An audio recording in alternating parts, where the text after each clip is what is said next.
আমার বাড়ি দশগ্রাম। দশগ্রামে বাড়ি, মানে পশ্চিম মেদিনীপুর, তাই তো?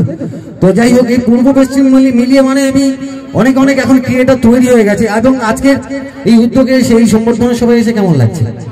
প্রচন্ড ভালো লাগছে। তো অবশ্যই কিন্তু মেলা শুরু হচ্ছে 21শে জানুয়ারি, ফেব্রুয়ারি, হ্যাঁ হ্যাঁ সরি 21শে ফেব্রুয়ারি থেকে 1লা মার্চ। হ্যাঁ, তো অবশ্যই সবাই মেলাতে আসো, মেলাটা উপভোগ করো। তো আমরাও এসছি, অবশ্যই মেলা শুরু হলে আবার আসবো, আর সবাইকে আসার জন্য অনুরোধ রইল। একদম ভীষণ ভীষণ থ্যাংক ইউ, অনেক অনেক ধন্যবাদ।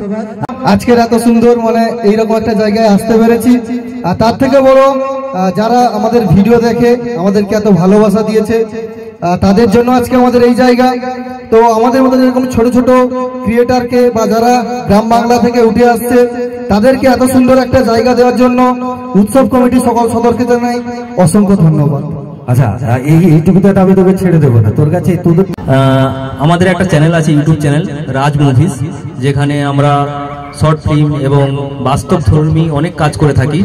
আর আমরা হচ্ছি পূর্ব মেদিনীপুরের প্রথম ফিল্ম প্রোডাকশন, যেখান থেকে আমরা সিনেমা রিলিজ করিয়ে দেখিয়েছিলাম, আর যেটা 2023-এ 20শে জানুয়ারি রিলিজ করেছিল। সিনেমাটার নাম হচ্ছে পারবো না ভুলতে তোকে সিনেমাটা।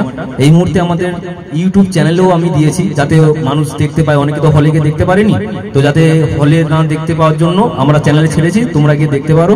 থ্যাংক ইউ, ধন্যবাদ।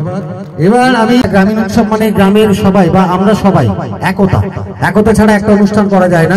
আর এই অনুষ্ঠান শুধুমাত্র এন্টারটেনমেন্টের জন্য করছি এরকম, এর সাথে রয়েছে রক্তদান শিবির, তারপরে বাচ্চাদের যাতে আরো সুন্দর প্রতিভা, তাদের কাছ থেকে প্রতিভাটা বের করে আনা, তার জন্য ড্রয়িং